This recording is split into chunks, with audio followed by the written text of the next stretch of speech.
Hello नमस्कार दोस्तों, आप लोगों का अपना यूट्यूब चैनल रोजगार 7590 में स्वागत है। आज आप लोगों को बताने वाले हैं रेलवे ग्रुप डी का रिजल्ट कब आएगा और उसके कितने दिन बाद सीसीए का रिजल्ट जारी होगा। तो इन सारी चीज़ों को लेकर जो आपके मन में डाउट बना हुआ है, क्योंकि साथियों आप लोगों को पता होगा कि जैसे ही सीसीए का नोटिफिकेशन लिंक आ गया है और लेकिन अभी तक रेलवे का अगर आप लोग जाके चेक करेंगे तो उसमें आप लोगों का अपकमिंग सून मतलब रिजल्ट दिखा रहा है। तो काफ़ी कैंडिडेट परेशान है कि सर हमारा ओपन के साथ रिजल्ट आ जाएगा या हम लोगों को ज़्यादा वेट करना पड़ेगा जब इनका पीईटी यानी फिजिकल टेस्ट हो जाएगा, जब इनका फाइनल लिस्ट आएगी डीवी और मेडिकल के लिए, तब हम लोगों का रिजल्ट आएगा।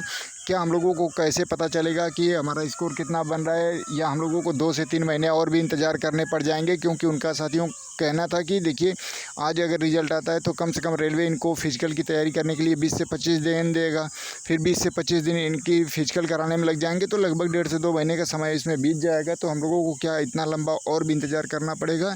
तो इस तरीके से अनेकों डाउट बने हुए हैं अप्रेंटिस कैंडिडेट के मन में। तो इस सारी डाउट की जानकारी आप लोगों को हम प्रोवाइड कराएंगे साथियों इस वीडियो में। तो जो भी साथी चैनल पे पहली बार आएंगे चैनल को सब्सक्राइब कर लीजिएगा, वीडियो को लाइक शेयर कर दीजिएगा। रेलवे जुड़ी पल पल की हर एक अपडेट आपको यहाँ पे देखने को मिलेगी साथियों।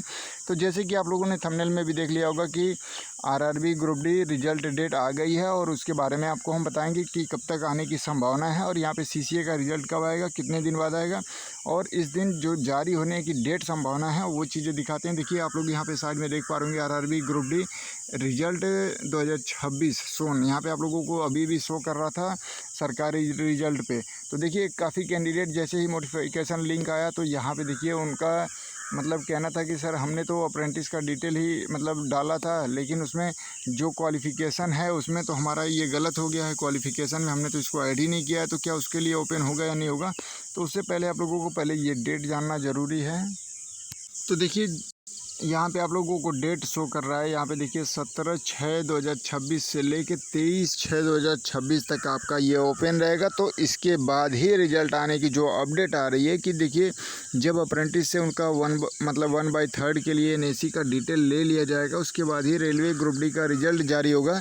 तो इससे तो यही साथियों निकल के आ रहा है कि 23 तारीख के बाद ही रिजल्ट आएगा, 24 को आ सकता है, 25 को आ सकता है। क्योंकि अगर इसके लिए अगर रेलवे रोका है रिजल्ट तो 3 दिन तो ऑलरेडी आपका लग जाएगा, 3 से 4 दिन। क्योंकि देखिए इसमें समस्या ये होती है कि साथियों जो कैंडिडेट फॉर्म भरते टाइम मतलब उनका रिजल्ट नहीं जारी हो पाया था अप्रेंटिस का, तो उनको पता नहीं था कि एनएसी में उनको कितना परसेंटेज मिला है, कितना नंबर मिला है। तो इसलिए ये मतलब ओपन किया गया है। तो जब ये लोग डाटा फिल कर लेंगे तो इस हिसाब से साथियों यहाँ पे जो डेट दी गई है 17 से लेके 23 तक, तो 23 के बाद 24, 25, 26 मतलब किसी दिन भी जारी हो सकता है। और अगर अप्रेंटिस का रिजल्ट बाद में जारी करना होता तो रेलवे आज ही या कल में ही जारी कर देता। तो जो संभावनाएं बन रही हैं साथियों कि 24-25 तक रिजल्ट आने की संभावनाएं पूरी तरीके से लग रही हैं। और दूसरी चीज़ें अप्रेंटिस का रिजल्ट कितने दिन बाद आएगा, ओपन के साथ आएगा या नहीं आएगा। क्योंकि देखिए साथियों अगर उनका अप्रेंटिस का रिजल्ट बाद में देना होता है तो 1/3 का उसमें भरवाया जाता है आपसे डिटेल, और उसके साथ साथ 10th लेवल के यानी जो लोग ओपन कैंडिडेट हैं जिनका फिजिकल कराना है उनका तो रिजल्ट जारी करके उनका फिजिकल के लिए बुलाया जाता है। लेकिन जहां तक ये संभावनाएं बन रही है इस हिसाब से कि हो सकता है कि दोनों लोगों का एक ही साथ रिजल्ट जारी करके और स्कोर कार्ड जारी कर दिया जाए। तो देखिए साथियों अगर आप लोगों का मान लीजिए हो सकता है कि ओपन का रिजल्ट आए और आपका स्कोर कार्ड आए, और ऐसा नहीं है कि स्कोर कार्ड तभी आता है जब रिजल्ट आता है कि कितना आप लोगों का नॉर्मलाइज हुआ है, कितना क्या नंबर बना है आपकी जोन में, क्या कंडीशन रही है। तो सारा चीज़ें हो सकता है कि सभी लोगों का रिजल्ट एक ही साथ आ जाए, ओपन कैंडिडेट का फिजिकल कराया जाए और जो अप्रेंटिस कैंडिडेट है उनका कुछ दिन बाद से डीवी और मेडिकल स्टार्ट कर दिया जाए। क्योंकि रेलवे इसमें बहुत तेज़ी से काम करना चाह रहा है, क्योंकि 2019 के बाद से अभी तक कोई भी ग्रुप डी की भर्ती कंप्लीट नहीं हुई है साथियों। तो इस वजह से जो संभावनाएं बन रही हैं कि 24-25 तक रिजल्ट आने की संभावना है, उसमें हो सकता है कि सीसीए का साथ में ही रिजल्ट जारी कर दिया जाए। तो आप लोग वेट कर लीजिए, 2-4 दिन की और बात है साथियों। क्योंकि आज आप लोगों का 17 तारीख हो गया है, तो आप लोग थोड़ा सा और वेट कर लीजिए। क्योंकि आप लोगों से हम बार बार यही कहते हैं कि देर भले मतलब देर से ही आए लेकिन सही आए।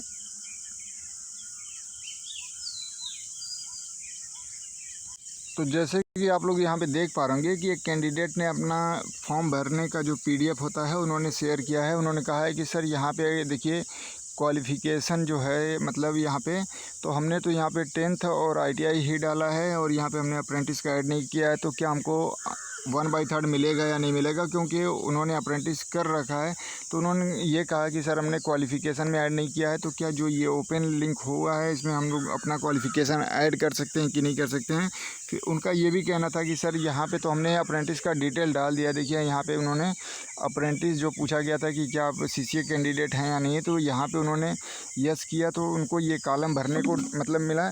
उस हिसाब से उन्होंने यहाँ पे भरा। देखिए यहाँ पे किस दिन उनकी ट्रेनिंग स्टार्ट हुई, किस दिन उनका ट्रेनिंग कंप्लीट हुआ, सारा कुछ आपको देखने को मिला। कितने दिन की ट्रेनिंग थी, यहाँ पे 11 महीने 30 दिन शो कर रहा है। यहाँ पे उनका सर्टिफिकेट नंबर है, यहाँ पे कितना उनको पूर्णांक मतलब नंबर मिले थे, 379 नंबर उनको मिले थे, 400 का पूर्णांक था। तो यहाँ पे उन्होंने सारा डिटेल डाल दिया है, तो कोई डरने की ज़रूरत नहीं है साथियों। लेकिन उन्होंने एक गलती की कि वहाँ पे जो क्वालिफ़िकेशन में आपको 10th और ITI आपने यहाँ पे फिलअप किया है साथियों। यहाँ पे देखिए 10th और ITI ही शो कर रहा है आप लोगों का। तो जो भी इस तरीके से कैंडिडेट किए हैं तो उनके लिए बिल्कुल भी परेशान होने की ज़रूरत नहीं है। आप लोगों का लिंक ओपन है, तो आप लोग एक बार चेक कर लीजिए। अगर ऑप्शन आता है तो आप लोग इसमें ऐड कर लीजिए, अगर नहीं आता है तो अगर आप लोगों ने यहाँ पे अप्रेंटिस का डिटेल डाला है, देखिए यहाँ पे, तो भी ऐसा नहीं है कि ये मतलब उस फॉर्म का हिस्सा नहीं है कि जहाँ पे आपका 1/3 बनाने के लिए डाटा निकाला जाता है। तो यहाँ पे आपका फॉर्म में तो ही है ये सारा कुछ डिटेल NAC का। तो अब उसमें अगर चेंजेज नहीं हो रहा है तो कोई भी ज़्यादा मतलब परेशान होने की ज़रूरत नहीं है। अगर इसके लिए एलिजिबल किया जा रहा है, लिंक ओपन है, अगर इसके लिए ओपन हो रहा है कि हाँ क्वालिफ़िकेशन ऐड कर सकते हैं, पुराना क्वालिफ़िकेशन मतलब जो फॉर्म भरते टाइम उससे पहले अगर अप्रेंटिस किए हैं तो आप लोग ज़रूर कर लीजिएगा। अगर नहीं आता है तो भी यहाँ पे आप लोगों को हम बार बार यही चीज़ें समझा रहे हैं कि यहाँ पे देखिए आपका पूरा अप्रेंटिस का डिटेल पड़ा हुआ है। तो काफ़ी कैंडिडेट के साथ ऐसी समस्या हुई है। और जैसे कि देखिए खुद से तो लोग काफ़ी कैंडिडेट फॉर्म भरते नहीं हैं, क्योंकि वो किसी साइबर कैफ़े यानी मतलब जो ऑनलाइन फॉर्म भरने वाले की दुकान है वहाँ पर जाके फॉर्म भरवाते हैं। तो वो लोगों को इतनी जानकारी नहीं होती है कि अप्रेंटिस का कहाँ पे डिटेल डालना है, क्या कैसे करना है।